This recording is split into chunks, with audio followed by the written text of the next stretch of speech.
I'm live. Hello. Sorry, I can't share it to you because we're on the laptop. Hello, everyone. Hello, everyone. Right, Christina Olivia, Hazel Caldera. Here's Calligraphy with Grace, aka Sheila Patterson. here. April Hill. Here. Margaret O'Brien. Here. Steph Coleman, get your feet off your desk. Richard Kavanagh, always punctual, always on time, very attentive, top of the class. Leo Vibefeeler, I hear you're doing very well in your art. Chrissy. Here's Leggy blonde Jen. here. Your skirt isn't supposed to show so much of your legginess. Mark, that's a bit much. Yeah, well, it's naughty. Mark. Raspberry Mojito Girl, December 1982. Please stop bringing flasks of mojitos into school. Georgina Duffy. Apparently your mum was incredibly rude at the staff party. Selena Lou Fogg. Denise Nelson Gale. We love a double barrel surname. Sharon J.L. You're looking rather pleased with yourself. Do you want to share with the class what's making you so happy? Kimberly Higgs. Decided to grace us with your presence, I see. So it's very nice of you all to deign to turn up this morning, suggesting that we may be late. No one's late unless you're late. Munchkin Nick, better late than never. Kirsty Wilson. Now, Kirsty Wilson was an incredibly brilliant example of top student behaviour in that she wrote a beautiful poem dedicated to both Nadia and Mark and posted it on her Instagram account. It was a beautiful poem and it was lovely. So thank you, Kirsty Wilson. It was much appreciated and you have the accolade of being teacher's pet. Sarah Parsons, apples will get you nowhere. Total Storm Addict, great to hear that you're here. Don't know how you make it on time, given that you're having to get all the way from the other side of the planet. So well done, Total Storm Addict. FIFA Boy Darren, I'm pleased you made it. You forgot your shoes. You can take that up with the sports master later, Darren boy. I mean, you're very good at sport, but you are a little bit unreliable with bringing your sports kit in, aren't you? Always borrowing it off others. Put a stop to that, please. Georgina Duffy, can you stop putting bogies under your desk? That's disgusting. Because when someone else sits down, when those bogies go hard, they're like hard. They can tear your knees open. It's disgusting. Kathy Zupko, you're not here often, but when you are here, you're a brilliant contribution to the class. You can't get news stories up there now. No. When did you just say that? Excuse me. Good morning, everybody. I want to vaguely be in shock. Yes, I'm trying to. How are we all? Good morning, Hazel Caldera. Hi, morning, Chrissy. Morning, Tina Davis. Morning, Rodeo Girl. Morning, Sharon Elston. James Flanagan. Faith Goodman. Good morning, everybody. So once again, class, we find ourselves sat at the top of a day, which is sort of halfway through. It's 11:35. We've done.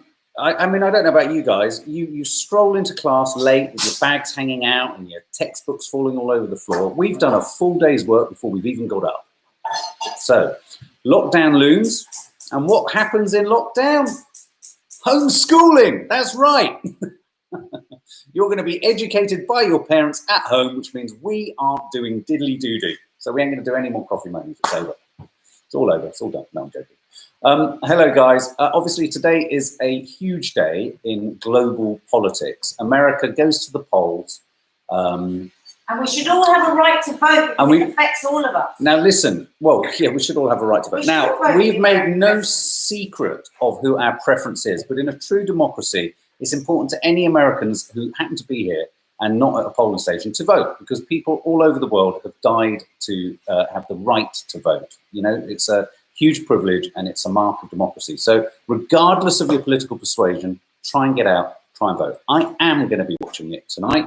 I am going to be up. I'm going to be trying to go live. I'm going to try and go live. once our dear Michelle has helped us resolve a number of handset problems. So the American, now, a curious detail that has developed in the whole Trumpian approach to things is, has anyone heard this fact that Trump has suggested that he's going to try and declare victory, because apparently Republicans vote more on the day and Democrats vote more ahead of time. And the declaration, because the count on the ones that have been postal ballots and all that kind of stuff, mail ballots, will take time. I think there's going to be a little bit of a tense declaration that we could have a situation where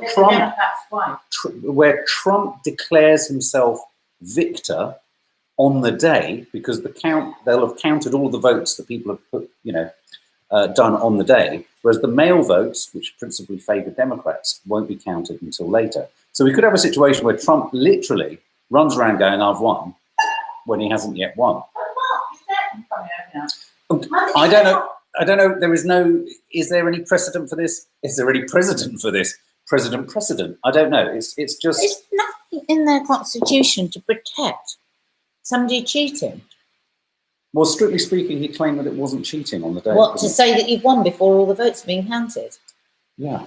It's a curious one. He would say that's not cheating. Well, because I think Who thinks that might be cheating? Well, Trump is unhinged, says Emily. He's been hinting at that for weeks. He has been hinting at it for weeks. But what's been more telling in the last 24 hours is it's become almost his parting shot in many of his rallies, which is prepare for the unprepared. Prepare to be unprepared. He's a lunatic, says Jennifer Kendo. Cheat, cheat, cheat. Trump equals dumb. My stomach is full because it's full of Donald Trump. So anyway, any Americans here? That's the deal. Nadia makes a very, very interesting point. It's so significant who wins the American election. There is almost an argument that everyone should have the capacity to vote, because But then we have no say in China. I think what I'd like to know from people is, what will it mean to you if Biden gets in? Devon, but can I just say? For me, and I'm a bit worried about this, because everything has been such a challenge, and when you look out to the world, there's so much that's fucked up. I think I'm laying too much at Trump's door. What, in terms? Well, okay. Well, the Middle East situation is kind of his fault. What's going on at the moment? Yes. But North Korea. Yes, you could. China, but there would be Russia. So in with the Russians. All this stuff really frightens. Sure, but you could argue that what Trump has done with China, though, the way he's gone about it. I mean, at the moment, the Biden campaign is having to go on a very front foot offensive, saying he'll be as tough with China as Trump's been, but in a different way. I mean, there needed to be from America, the American economy, some degree of pushback from China. Because you could argue that Trump was the kind of, the bull in a china shop. That started that, and that Biden can pick up the pieces and sort of renegotiate that to a place of diplomacy. Have you heard? I mean, So do remind me. Say Iran. Please forgive me. I've got something coming in from work. Yeah, can you say Iran to me in a minute? Iran. In a minute.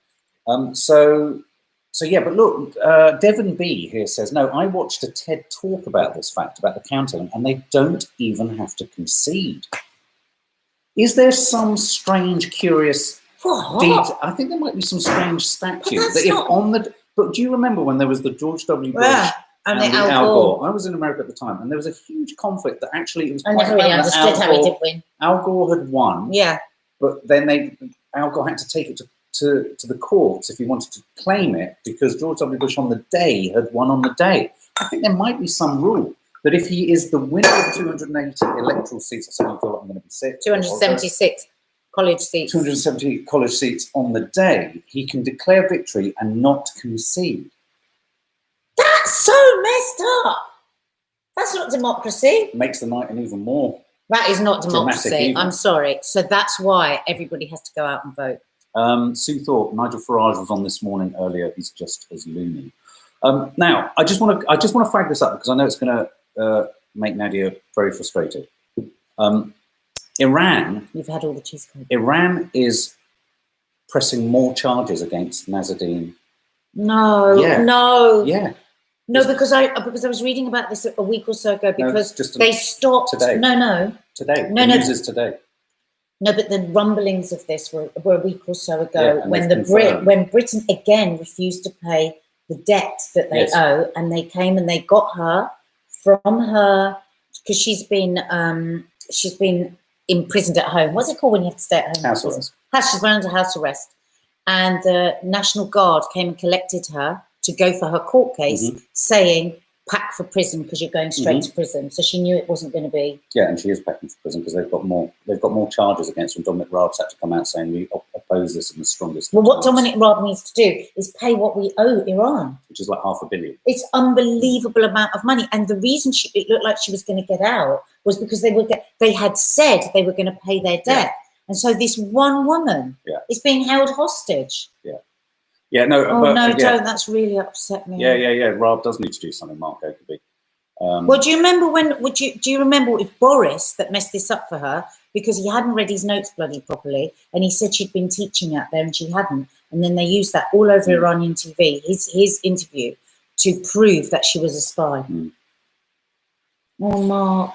I mean, lots of things are kicking off. I mean, we've got a comment here from Amir Nail about the Vienna shooting, and I only haven't mentioned it because, again, it seems that there seems to be this real upsurge in extremism across Europe. So there's been multiple people wounded and killed in a shooting in Vienna, of all places. Now, it's funny for me, Amir Nail, who says, I can't believe what's happened in my hometown of Vienna. COVID lockdown and now terror attack. Unbelievable. 2020 has taken an emotional toll on myself and my family. Just want it to end. Sending our hugest toll. We were sitting absolutely reeling from the Vienna situation. Yeah. Because, the terrible tragedy I just imagine Vienna is a place of such peace and tranquility. An idyll. And I mean, I passed through it once and it was beautiful. But this is the detail that's really quite sinister about the whole thing.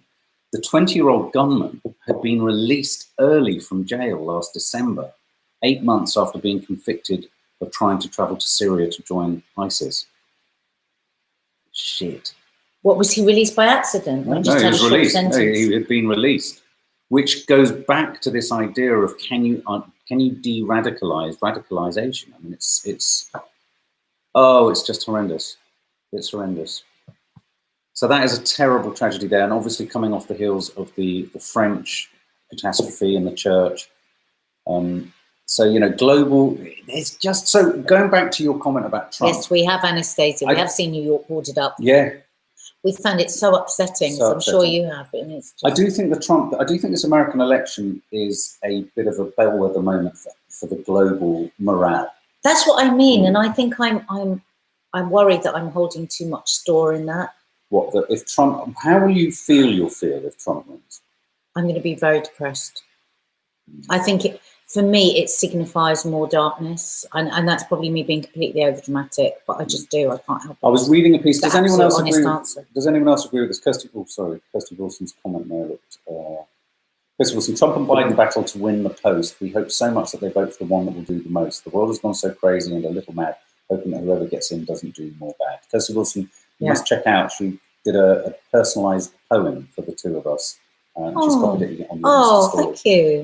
Can I just say, I think it is a bellwether moment, and I think the Sun. There was a piece in the Sun yesterday where the political journalists, their political correspondents are becoming more and more sort of objective almost. But anyway, this political journalist was talking about how the polls are screaming Biden, but grassroots Americans are whispering Trump. Who thinks, I want to try and ask a kind of binary question here, who thinks that... Just say Trump or Biden, who do you think? No, that's not the question. Oh. In the poll, when people are being polled in America, do you think people tell the truth about whether they're voting for Trump or not? But it's anonymous, so why wouldn't they tell the truth? Do you think people... Because when they do it in person, if they're asked face-to-face or, if they're asked, they're not. Do you think people are telling the truth when they're asked if they're voting Trump? No way. In other words, the vast majority of people conceal the fact that they're voting Trump. See, look, the vast majority of people believe that. If you're asked if you're voting Trump, people don't answer the truth. And I think Trump mentioned that in his last rally last night. So, he is delusional because he's about the only person in the White House who believes he stands a chance of winning. Well, that's what they say. I mean, doesn't that give us some hope, though? If in the White House, nobody thinks he's going to win. Okay, playing devil's advocate for a minute for Republicans. Most of the press is anti-Trump because Trump, let's face it, has been anti-press. So you could argue that even putting Fox News aside, that all of the news coverage needs to promote the narrative, or wants to promote the narrative that Biden's going to win, because Biden suits most news organisations. You're not going to? Well, I actually don't know if I don't. I think they're quoting the polls, but then directly after that, they're saying it absolutely could go either way. I don't feel I've been being told that Biden is going to win. I feel I've been told the polls are going his way. We fell for this before. It's really, really important that people get out and vote. Molly 26 Rose, I think there's a secret club of those who vote Trump but are too embarrassed, like those who voted for Brexit. Some people would be ashamed, Abby W, to say they voted for Trump against family, friends, etc. Well, it's divided. I mean, I've seen a lot of interviews in America, and it's divided communities. I mean, there was a woman talking the other day, and she was saying people that are friends, my neighbour, that I've gone to church with for the last 30 years are not talking to me because I have voiced that I'm not going to vote for Trump because he let us down. But I've watched some really interesting interviews with people that have said, we were both watching that guy the other day, and he said, listen, I would not want this man at my table. I think he's a dirty dog fighter. I think he's a despicable human being. I don't like him, but I'm voting for him because I think he did what America needed him to do. And so maybe if there's lots of that people that are thinking that way, they're the people that you're talking about. They're never going to admit it to their neighbours. You said that a number of people have been texting. Okay, if you had to give up your full Star Wars collection, right? If you get this wrong, who would you put your Star Wars collection on? Oh God, it's so hard. During the last election, when most people were thinking it's a lunacy that Trump could win, do you remember? I was very much across it. I was plugged into it. I was like, I've got this horrible feeling he's going to win. I am really worried about the hidden voters that won't admit it, and the mobilisation, and this new sort of clause that if he passes the kind of finishing line today, he can claim victory and then push it to be challenged. If that happens, I think we are in an untold mess in America. And then we've got the civil war possibility. People standing by with their guns. I personally worry that he might have been focusing on those absolutely fringe, not just states, but counties within states, where he knows that if he gets close enough and picks up enough votes, if he can claim victory on the day. And Biden hasn't done a lot of that. Because Biden, I mean, the thing is, what I worry about is Biden's been playing fair. He hasn't been slagging off in a horrible way, and he has been observing what needs to be observed for COVID. But it feels like America doesn't really care about it. But can I make a brutal observation of the Biden campaign? We'll be forgiven for thinking that Obama was running for president again. I mean, if I was a critic, I'd be standing. If I was advising Trump, I'd be saying things like, "You need to be telling everyone: is Biden campaigning for himself, or are they campaigning for Obama?" I was really worried about this. I thought people are going to get confused and they're going to go, "Well, we want Obama, and Biden's nothing like Obama." But then I feel that Obama is going to be very present with Biden through this. I think he's going to be in his ear the whole time, don't you? Because you never see an ex-president out on the road. Not to this extent. No, not like this. I mean, I do think it sends out a signal that Biden needs propping up. That's the problem. That's the problem.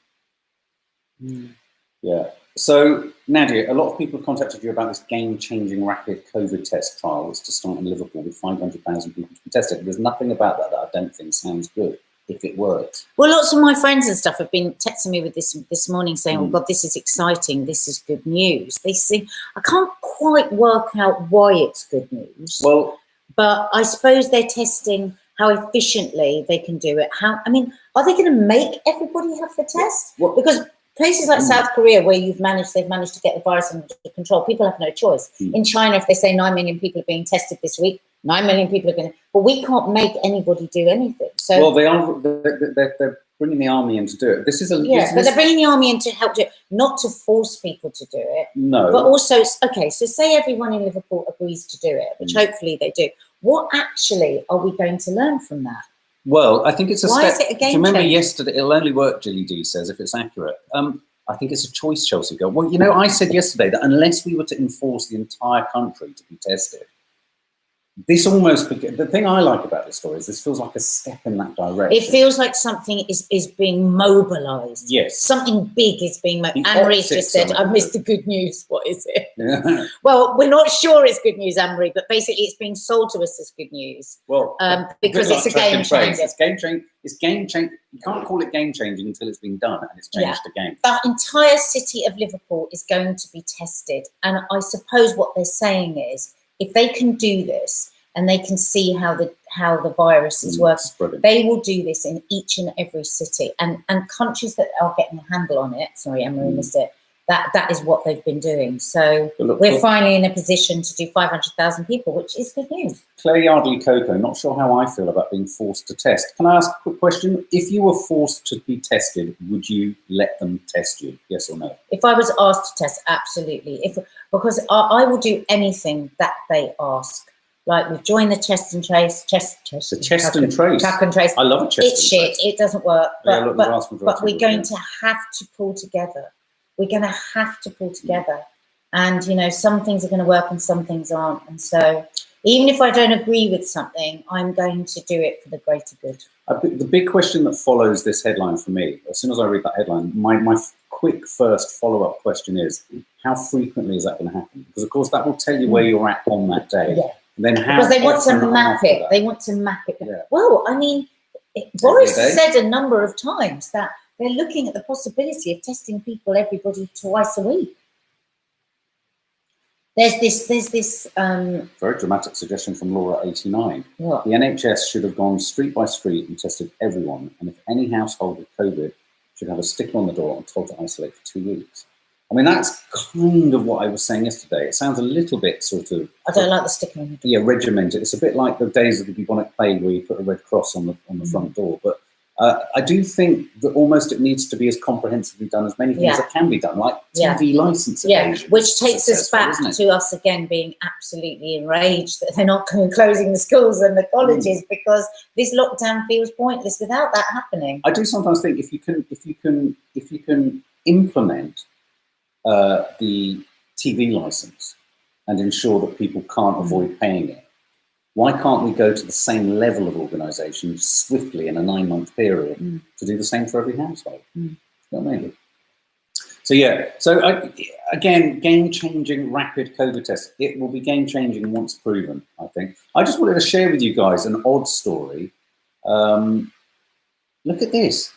Look at this. Financialness, poor old Kate. Oh, look at that. I can't. We should look at that. Yeah. I just wanted to quickly show you this. Chelsea basement collapse as two huge Georgian houses were destroyed due to a basement renovation. 40 residents evacuated. Look, I mean, there's a literal those houses hole. Millions. Yeah, millions. Go to the Evening Standard and check out Chelsea basement collapse. It's horrendous. Absolutely horrendous. And the image is just shocking. Now, the basement flat of that sort of building was the rented accommodation my mum moved into with me when she came down to London. So the thought of everything above you tumbling down. Fortunately, no one was in it, and no one was injured even. So that's quite lucky. So it must have been evacuated. As Nadia rightly says, there's the tragedy of Kate Garraway opening up about just the financial complexities of dealing with her life and the situation of her husband who was so ill. And then there was that awful story yesterday with the one word he did say was pain. So all of our hearts are going out again. And it's just a reminder that although, you know, it's like Nadia said yesterday, COVID is out of his system, but his body's just been left, you know, battered and bruised, to say the least. So again, all that heart goes out to her. So look here, I've got a story here. Republicans begin legal challenges to throw out votes as Trump faces dire poll predictions. Most of the potential legal challenges are likely to stem from a huge increase in absentee balloting brought on by the pandemic. So legal challenges are already being brought in as Donald Trump faces dire poll predictions. Well, we'll have to wait and see whether they are dire poll predictions. The House of Commons is looking to vote potentially tomorrow, I think, to confirm that the lockdown is happening. I think the vote is tomorrow, isn't it? I think the vote is tomorrow. So that will be clear. And those are really pretty much all the stories for the day. So what you got? So guys, lockdown is from Thursday. So are people frantically doing last minute shopping and buying? Are people going to be doing sort of, you know, last minute Christmas shopping? Because I mean, we're imminently about to enter the 4 weeks, aren't we? Blow us a kiss. There you go, Nicola. Hey. You've done your Christmas shop already, Nicola Randall.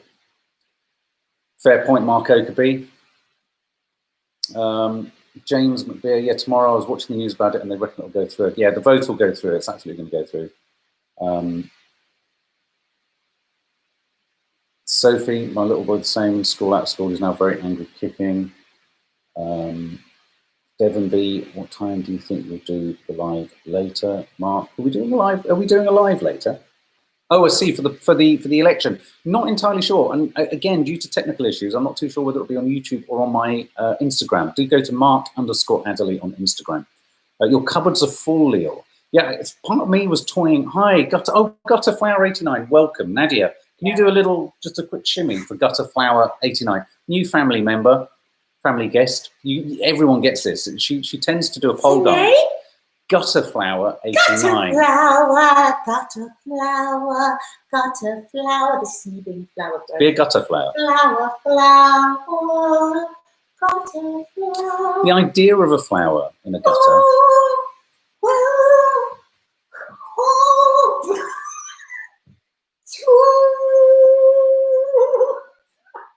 Careful, babe, careful. Just because you've done yoga, it doesn't mean you can just bounce around like a nutter. Gutter flower, but you wish you'd please your ass now, aren't you? Yeah, there you go. Is that Kate Bush on drugs, says James Flanagan. A little bit. I wish. Don't get going on Kathy. Kathy, come home now. It's me, it's Kathy. And I'm holding here we go. Now. Cue. So cold, I'm now in the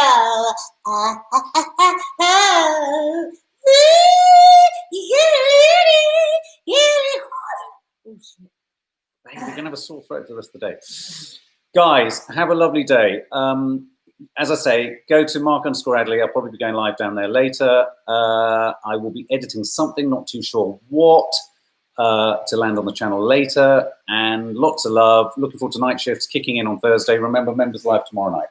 Lots of love, guys. Speak soon. And stay safe, San Diego. Stay safe.